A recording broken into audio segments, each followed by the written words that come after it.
Maulana Azad library کے شعبہ مخطوطات میں یعنی مینوسکرپٹ ڈویژن میں جاتا تھا.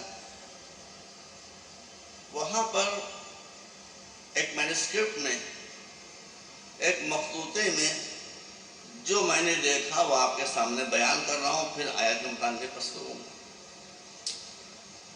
غالب اردو کے بہت بڑے شاعر تھے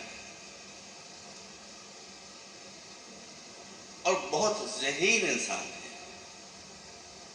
ولائے اہل بیت غزل میں بھی چھلک آتی تھی. انہوں نے ایک غزل کہی تھی، غزل وہ کہتے رہے مگر جب مقطع تک پہنچے تو ولائے اہل بیت نے اتنا جوش مارا کہ وہ اہل بیت کے بارے میں اپنے جذبات کو چھپا نہ سکے، اور انہوں نے یہ مقطع کہا: غالب ندیم دوست سے آتی ہے بوئے دوست، غالب ندیم دوست سے آتی ہے بوئے دوست، مشغول حق ہوں بندگی ابو تراب. اردو کمزور ہو گئی لوگوں کی، اس لیے آپ اس شعر کی گہرائی کو نہیں سمجھ سکے، نہ میں سمجھانا چاہتا ہوں. مشغول حق ہوں بندگی ابو تراب میں.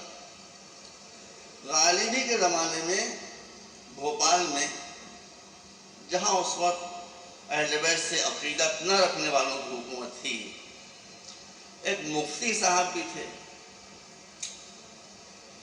اسی لیے میں اب یہ کہتا ہوں کہ اگر آپ اسلام کو نجات دلانا چاہتے ہیں تو مفتیوں سے مکتی لے لیجیے.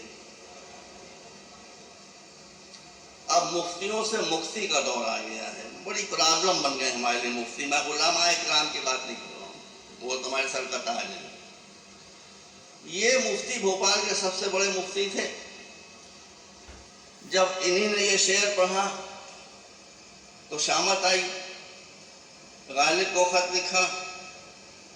اس خط میں لکھا کہ اسد اللہ خان، تم شرابی تو پہلے ہی سے تھے، جواری تو پہلے ہی سے تھے، فاسق و فاجر تو پہلے ہی سے تھے، جہنم میں جانا تو تمہارا مقدر تھا، مگر کوئی یقین سے نہیں کہہ سکتا تھا کہ تم جہنم میں جاؤ گے. اس لیے کہنے پہ ہو سکتا ہے اللہ نے معاف کر دیا ہو، لیکن یہ شعر کہہ کے اور اس کا یہ مصرع کہہ کے کہ مشغول حق ہوں بندگی ابو تراب میں، تم مشرک ہو گئے.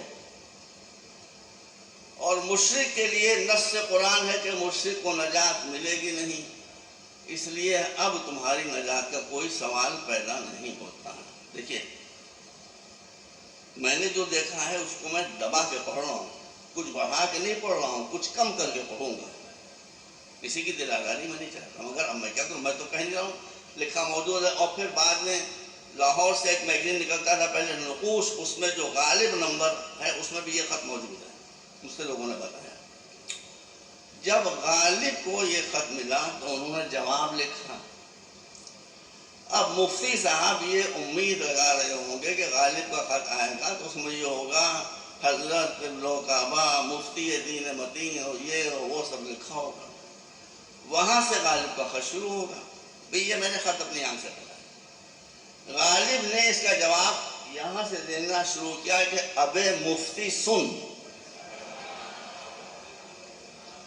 یہ بھوپال کے مفتی اعظم کو لکھ رہے ہیں غالب، ابے مفتی سن. ابے مفتی سن پڑھتے ہی وہ تو سن ہو گئے ہوں گے،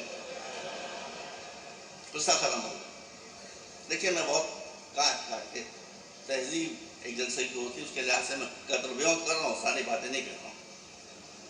کہا کہ ابے مفتی سن. قبلہ کعبہ کیا کہوں بتائیے. آگے وہ باتیں ہیں لکھی ہوئی کہ مشکل ہے اس کا بیان کرنا. میں غالب کے الفاظ نقل نہیں کر رہا ہوں، بڑے سخت ہیں، اس کو دبا کے کہہ رہا ہوں، کچھ بدل کے کہہ رہا ہوں. ابے مفتی سن. ایک بہت مشہور امام ہیں، ہم بھی ان کی عزت کرتے ہیں اہل سنت کے.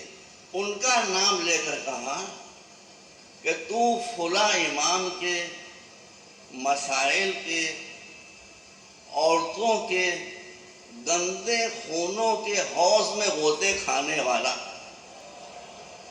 سب الفاظ میں نے بدل دیے، سب الفاظ میں نے بدل دیے، ورنہ وہ نام تھے یہاں پر۔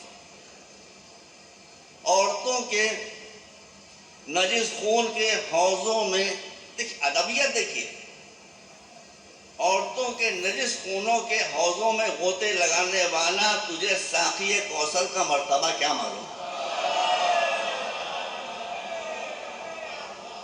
نایاب صاحب آفی کی برادری کا ذکر ہے، غالب آپ کی برادری کا، تو ساقی کوثر کے مرتبے کو کیا جانے؟ مفتی تجھے شرک کی تعریف نہیں معلوم اور مجھے مشرک قرار دے رہا ہے۔ ابے سن، ابے سن جو کہا ہے مولانا عبدالعزیز صاحب، میں نے کسی عالم کی زبان سے نہیں سنا، مگر شاعر جو کہا صحیح کہا ہے، بالکل صحیح کہا کہ سن، مشرک وہ ہے جو اللہ کے ذات و صفات و عبادت و احکام میں کسی کو شریک قرار دے، وہ مشرک۔ جو خاتمیت محمد مصطفیٰ میں کسی کو شریک قرار دے، وہ مشرک، اور جو ولایت و امامت مرتضوی میں کسی کو شریک قرار دے، وہ مشرک۔ صحیح ہے، بالکل، اب اس کی تفصیل جان چاہتا ہوں، بالکل صحیح بات کی اس نے۔